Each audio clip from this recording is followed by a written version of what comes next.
কিয়ামতের দিন নবী সাল্লাল্লাহু আলাইহি ওয়াসাল্লামের কাছে কোরআনে আছে, ফাকাইফা ইদা জিনা মিন কুল্লি উম্মাতিন বিশাহিদ ওয়া জিনা বিকা আলা হাউলা'i শাহীদা। নবীকে বলছে আল্লাহ, বন্ধু আপনার উম্মতের প্রত্যেকের আমলনামা আমি আপনার হাতে দেখাবো, আপনার হাতে, আপনার সামনে পেশ করব, আপনি দেখে কথা বলবেন আমার কাছে। সুপারিশ আপনি কইরেন, মানা নাই, কিন্তু আপনি দেখা করবেন। রাসূলুল্লাহ সাল্লাল্লাহু আলাইহি ওয়াসাল্লাম যদি হাসরের ময়দানে এরকম আমলনামা খুলে উল্টায় আর পৃষ্ঠার পর পৃষ্ঠা দেখে ফজর নাই, জোহর নাই, আসর নাই, মাগরিব নাই, ইশা নাই, শনিবার রবিবার, মদ জুয়া, অবৈধ উপার্জন, গান বাদ্য, নাটক, সিনেমা, জিনা, ব্যভিচার, বেহায়া, বেপর্দা সব উল্টায়। আল্লাহর নবী সাল্লাল্লাহু আলাইহি সাল্লাম তখন বলবে, উম্মত কি এটা? উম্মত আমার 23 বছরের এত চোখের পানির কথা একবারও মনে হয় নাই, কি আনছো এটা আমারে? উম্মত তুমি জানো না আমি যে তায়েফের পাথরের আঘাতে পুরা পিঠ চালনির মতো ঝাঁঝরা বানায় ফেলছে আমার? শোনো নাই তুমি?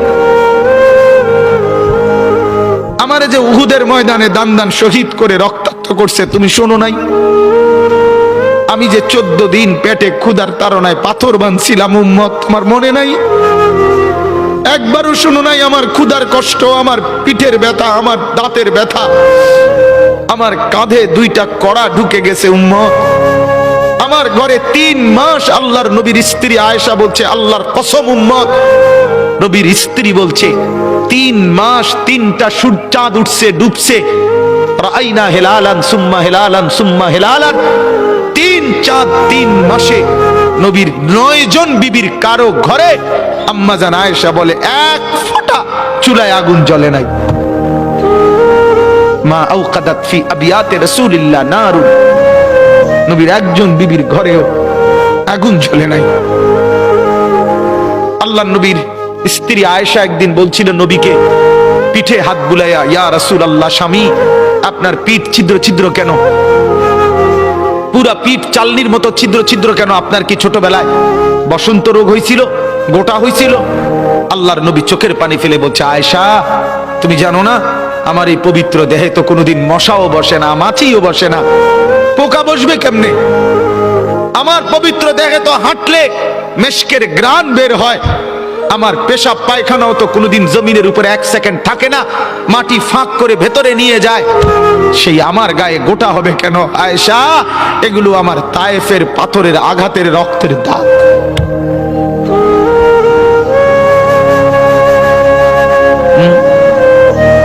হলো না বাপ?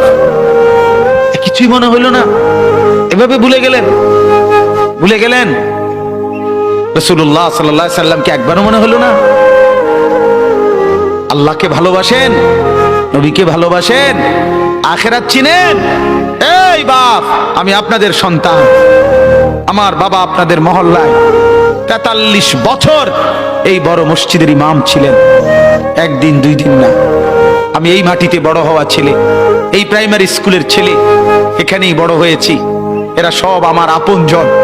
আমি আমার আপনজনদেরকে শক্ত করে বললাম, আমি যদি কারো ভাতিজা হই, আপনি আমার চাচা, আমি চাই আমার চাচা যেন হয় জান্নাতি।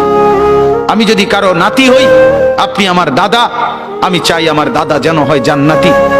আমি যদি কারো ভাই হই, বন্ধু, তো আমি চাই ভাই 2 ভাই মিলে একসাথে হই জান্নাতি। আল্লাহ তোমাকেও তৌফিক দেন, আমাকেও তৌফিক দেন। দোয়া করি বাপ, দোয়াও চাই। জিন্দগি বদলান যুবক, জিন্দগি বদলাও। দিবা নিশির ফিকির আমার, জিন্দগি চেঞ্জ করেন, জীবন চেঞ্জ করেন। ফজরের নামাজে অভ্যস্ত হন। আল্লাহর কসম বন্ধু, ফজরের নামাজ যে পড়বে না সে ইমাম মাহাদিকে খুঁজে পাবে না।